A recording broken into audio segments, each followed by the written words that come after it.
વડોદરા મહાનગરપાલિકાના શાસકો માટે કમાટીબાગ ખાતે યોજાયેલ સ્નેહ મિલન સમારંભમાં રૂપિયાનો વેડફાટ કરાયો હોય તેવી માહિતી સામે આવી છે। વડોદરા મહાનગરપાલિકાના શાસકો તેમને મળતા લાભ અને ફાયદા ઉઠાવવા માટે હંમેશા તત્પર રહેતા હોય છે। પાલિકામાં દર વર્ષે પદાધિકારીઓ અને કાઉન્સિલરો તથા પૂર્વ કાઉન્સિલરો માટે સ્નેહ મિલન સમારંભ યોજાય છે। જણાવી દઉં કે આ આયોજન નૂતન વર્ષ નિમિત્તે યોજાય છે। ત્યારે ચાલુ વર્ષે કમાટીબાગ ખાતે તારીખ 14 નવેમ્બરના રોજ સ્નેહ મિલન સમારંભ યોજાયો હતો।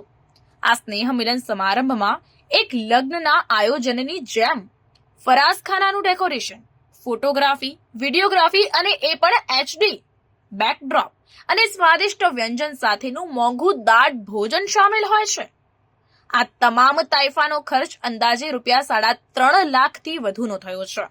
આ તમામ ખર્ચ બજાર ભાવે કરવામાં આવ્યો છે।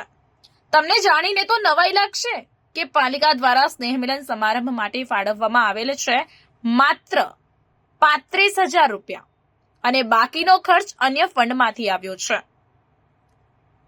મળતી વિગતો મુજબ કાઉન્સિલરો માટે આયોજિત સ્નેહ મિલન સમારંભમાં જમવાની એક થાળીનો ખર્ચ ₹500 કરતા પણ વધુનો છે।